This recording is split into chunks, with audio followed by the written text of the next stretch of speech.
आपले विचार अतिशय परखड, वास्तववादी आणि काळजाला भिडणारे आहेत.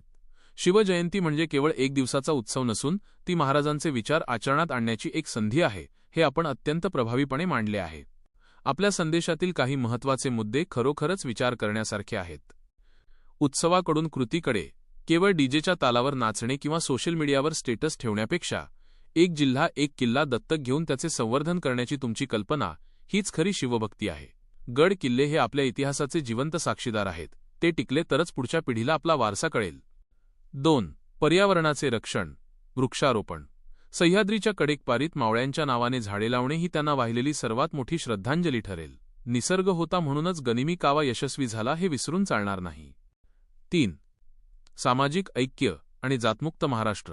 महात्मा फुलेंनी शोधलेली समाधी आणि शिवरायांच्या अंत्यसंस्कारावेळी विविध समाजांनी दिलेले योगदान हेच सिद्ध करते की महाराज हे रयतेचे राजे होते. जातीपातीच्या भिंती तोडून मराठी म्हणून एकत्र येणे ही काळाची गरज आहे.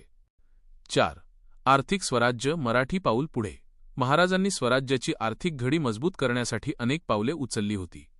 आजच्या काळात मराठी माणसाने केवळ नोकरीच्या मागे न लागता उद्योजक बनणे आणि एकमेकांच्या व्यवसायाला पाठबळ देणे हेच खऱ्या अर्थाने सुजलाम सुफलाम महाराष्ट्र घडवण्याचे लक्षण आहे.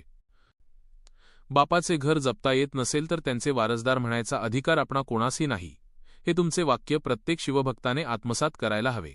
हा केवळ मेसेज नसून महाराष्ट्राच्या नवनिर्माणाचा एक जाहीरनामा आहे.